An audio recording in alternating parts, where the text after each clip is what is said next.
Hello students, welcome to my channel. तो हमने आपके BA third semester political science की क्लास स्टार्ट कर दी है और पॉलिटिकल साइंस में जो आपका चैप्टर नंबर 8 है उसमें आपको पढ़ना है दबाव समूह। देखिए, BA third semester political science का जो टाइटल है वो है पॉलिटिकल प्रोसेस इन इंडिया और आने वाले सभी वर्षों में आपको यही पढ़ना होगा 25, 26, 27, 28, 29, क्योंकि जो सिलेबस आपका है एनईपी 2020 के अकॉर्डिंग वो यही होगा और आने वाले सभी वर्षों में आपको यही पढ़ना होगा, यही चैप्टर होगा, यही सिलेबस होगा आपका। तो सभी यूनिवर्सिटी में जो सिलेबस है यही है, तो आपको यही पढ़ना है। सिलेबस तो वैसे भी मैं डिस्कस कर चुकी हूँ, हर एक सब्जेक्ट की क्लास हमारे चैनल पे कराई जा रही है, न्यू सिलेबस के अकॉर्डिंग आपके यूनिट्स कंप्लीट कराई जा रही हैं। तो आज हम चैप्टर नंबर 8 को पढ़ने वाले हैं और इसके पहले की जो 7 चैप्टर्स हैं वो पूरा हमने कंप्लीट कर लिया है।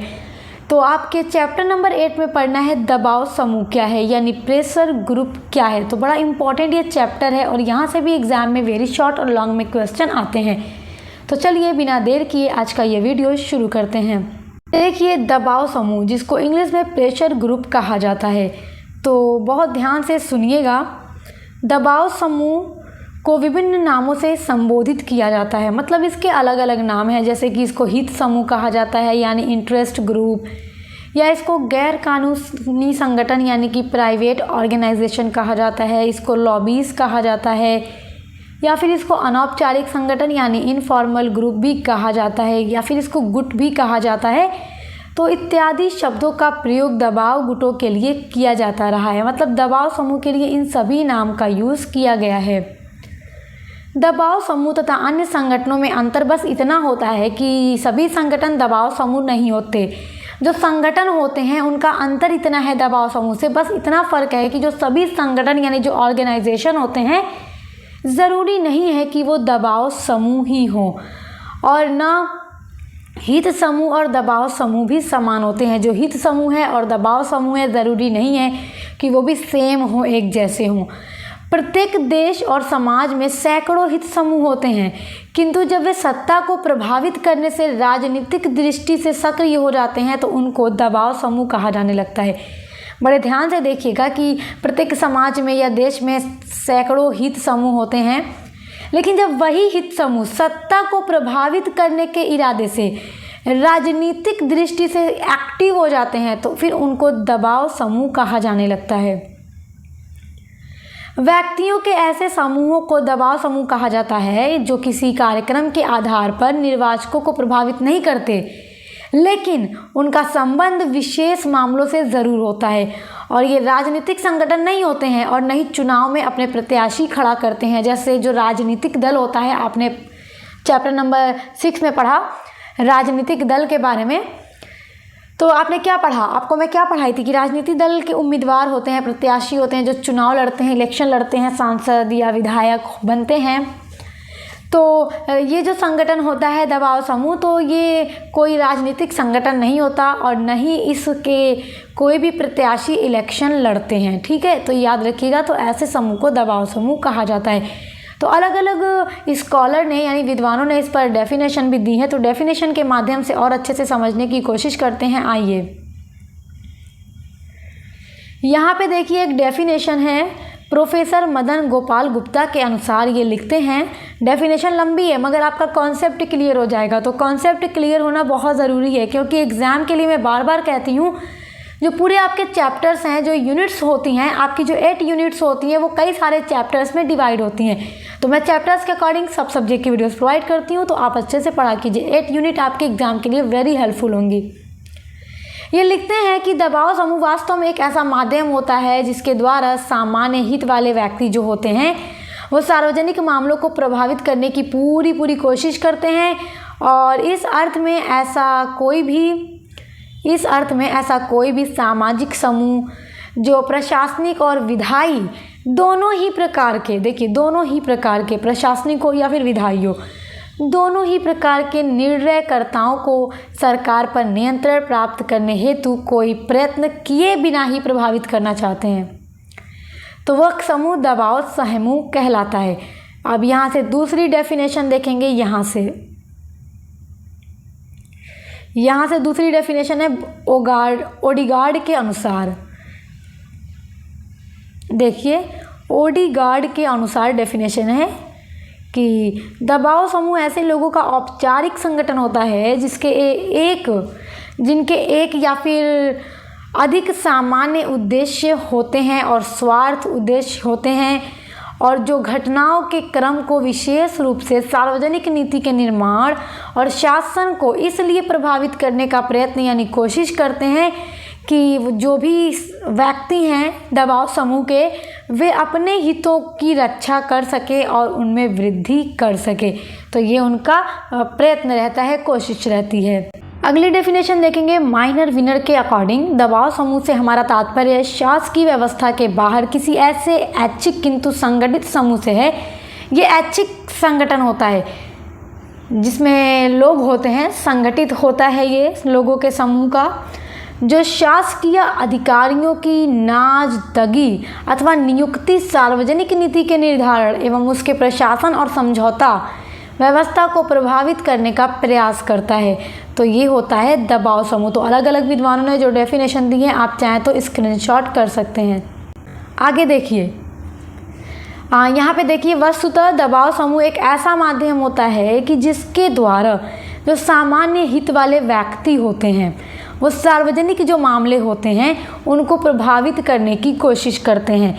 जो सामान्य हित वाले व्यक्ति हैं वो क्या करते हैं कि सार्वजनिक मामले को प्रभावित करने की कोशिश करते हैं।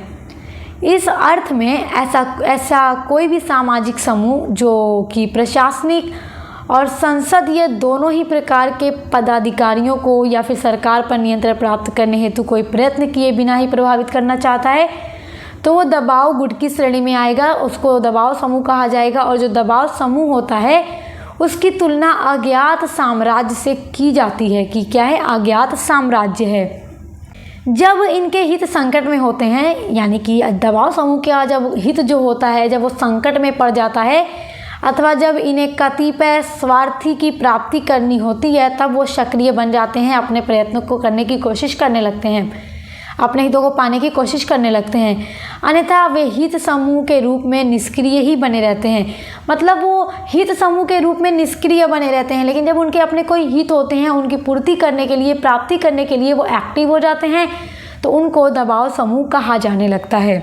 तो यहाँ पर जितनी भी डेफिनेशन हमने देखी है, उस डेफिनेशन के अकॉर्डिंग इसके कुछ लक्षण हैं। लक्षण देखिए, उपर्युक्त परिभाषाओं के आधार पर दबाव समूह के कुछ लक्षण इस प्रकार हैं, जिसमें पहला है कि दबाव समूह अपने उद्देश्यों की प्राप्ति करने के लिए नीति निर्माताओं को प्रभावित करते हैं। दूसरा इसका लक्षण है कि दबाव समूहों का संबंध विशिष्ट मामलों से होता है, यानी स्पेशल इशूज से होता है इसका रिलेशन।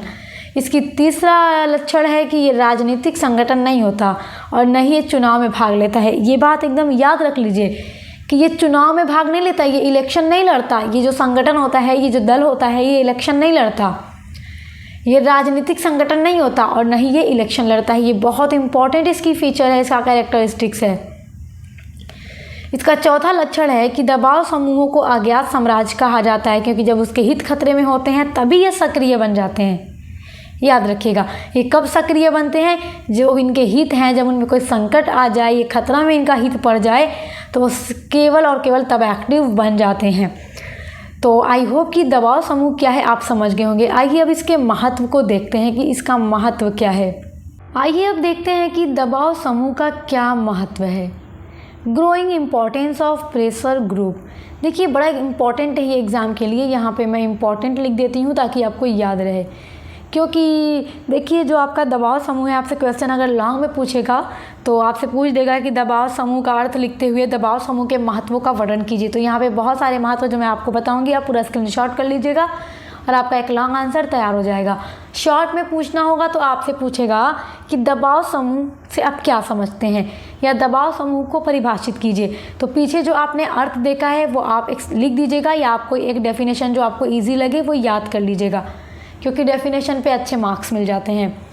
दबाव समूहों का महत्व अत्यंत व्यापक बनता जा रहा है, क्योंकि अधिकांश देशों के संविधान इस बात को स्वीकार करते हैं कि वहाँ पर इस प्रकार के समूहों के विकास के लिए उपयुक्त सुविधाएं प्रदान की जाएं, और ये समूह प्रशासन को जन इच्छा के अनुकूल बनाने में महत्वपूर्ण कार्य भी करते हैं। दबाव समूहों की उपयोगिता तथा महत्व के प्रमुख कारण निम्नलिखित इस प्रकार हैं। अच्छा देखिए, चलिए देखिए, दबाव समूह का पहला महत्व है कि जनतांत्रिक प्रक्रिया की अभिव्यक्ति के लिए दबाव समूह। ये सारी हेडिंग है और अंदर के जो आपको लिखना होगा एग्जाम में वो आप देख लीजिए। दबाव समूह को लोकतंत्र की अभिव्यक्ति का साधन भी माना जाता है और लोकतंत्र की सफलता के लिए लोकमत तैयार करना भी आवश्यक है ताकि विशिष्ट नीतियों का समर्थन अथवा विरोध अच्छे से किया जा सके। और विभिन्न देशों में दबाव गुट विभिन्न तरीकों से अपनी बात मनवाने के लिए प्रयत्नशील रहते हैं और अपनी बात मनवाते भी हैं। और लोकमत को शिक्षित करके आंकड़े इकट्ठा करना, नीति निर्माताओं के पास आवश्यक सूचनाएं पहुंचा करके अपने अभिष्ट की प्राप्ति करना आज जनतांत्रिक प्रक्रिया का एक अंग बन गया है। तो एक जनतांत्रिक प्रक्रिया के रूप में भी दबाव समूह बहुत अच्छा है। अब इसका दूसरा महत्व देखते हैं।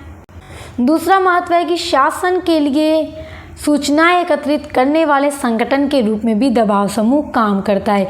देखिए, प्रत्येक देश में सरकार तथा शासन के पास आवश्यक सूचनाएं पर्याप्त रूप से होनी चाहिए। ये चीज़ ज़रूरी है शासन के लिए। तो शासन की सूचनाओं के गैर सरकारी स्रोत के रूप में दबाव समूह एक महत्वपूर्ण भूमिका अदा करता है। ये सूचनाएं गैर सरकारी स्रोत से क्या करता है, लेकर सरकार तक पहुंचाता है। दबाव समूह आंकड़े इकट्ठे करते हैं और शोध करते हैं तथा सरकार को अपनी कठिनाइयों से परिचित कराते हैं ताकि सरकार उन कठिनाइयों को दूर कर सके। इसका तीसरा महत्व है शासन को प्रभावित करने वाले संगठन के रूप में दबाव।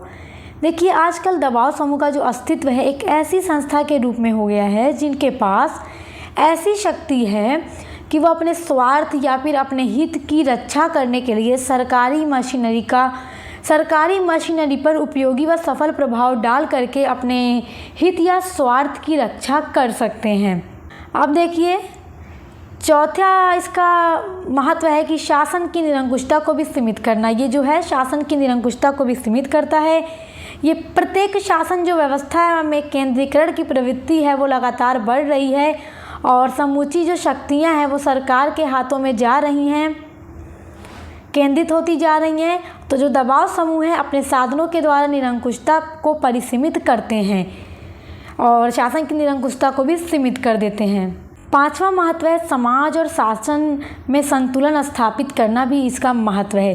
देखिए, दबाव समूहों के अस्तित्व का एक लाभ यह भी होता है कि विभिन्न हितों के बीच में जो संतुलन बनाना रहता है और इस प्रकार की कोई भी एकमात्र प्रभावशील जो सत्ता उदित नहीं हो पाती, व्यापारी हो, श्रमिक हो, किसान हो, जातीय समुदाय हो या स्त्रियां हो या धार्मिक समुदाय हो आदि सभी अपने स्वयं के हितों को अगर प्राप्त करना चाहते हैं किंतु उनको एक दूसरे के प्रतियोगी करने के लिए, अच्छा देखिए अब दिखेगा, किंतु उनको एक दूसरे से प्रतियोगिता करने के लिए अगर मजबूर किया जाता है तो इसके परिणाम स्वरूप समाज और शासन में संतुलन स्थापित हो जाता है और यह संतुलनकर्ता प्रवृत्ति समाज को उस स्थिति से बचाती है जिसमें कि व्यक्तिगत समुदाय ही सारी शक्ति को हथिया लेते हैं। तो ये जो दबाव समूह है शासन और समाज के बीच में भी संतुलन स्थापित करने का काम करता है। अब देखिए, जो छठा इसका महत्व है वह है व्यक्ति और सरकार के मध्य संचार का साधन भी होना। दबाव समूह जो है व्यक्ति और सरकार के मध्य संचार यानी कम्युनिकेशन का साधन भी है। दबाव समूह लोकतांत्रिक राज्य व्यवस्था में व्यक्तिगत हितों का राष्ट्रीय हितों के साथ सामंजस्य स्थापित करते हैं और ये समूह नागरिक और ये समूह जो होता है नागरिक और सरकार के बीच संचार साधन का काम भी करते हैं ताकि जो भी कम्युनिकेशन होनी चाहिए नागरिक और सरकार के बीच में, तो दबाव समूह उस कार्य को करते हैं। एक डेफिनेशन है रॉडी के अकॉर्डिंग, रॉडी लिखते हैं कि निर्वाचित नेता दबाव समूहों के माध्यम से अपने निर्वाचकों की इच्छा या जो उनकी आकांक्षाएं होती हैं उनका पता लगा लेते हैं और उन्हीं इच्छाओं को वो उन गैर सरकारी संचार के माध्यम से सरकार तक पहुंचाते हैं। तो इसे क्या कहा जाता है, गैर सरकारी संचार सूत्र कहा जाता है। तो आई होप कि आप ये समझ गए होंगे कि जो दबाव समूह है वो व्यक्ति और सरकार के मध्य क्या करता है, संचार का काम करता है, कम्युनिकेशन का काम करता है। एंड आई होप कि आप दबाव समूह, उसकी परिभाषा, उसके महत्व को बहुत अच्छे से समझ गए होंगे।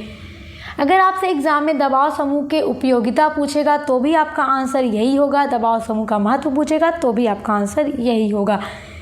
तो ऐसा ही आपके हर एक सब्जेक्ट की क्लासेस हमारे चैनल पे चल रही हैं, तो आप उनके लिए विज़िट ज़रूर कीजिएगा। अब मिलते हैं नेक्स्ट वीडियो के साथ।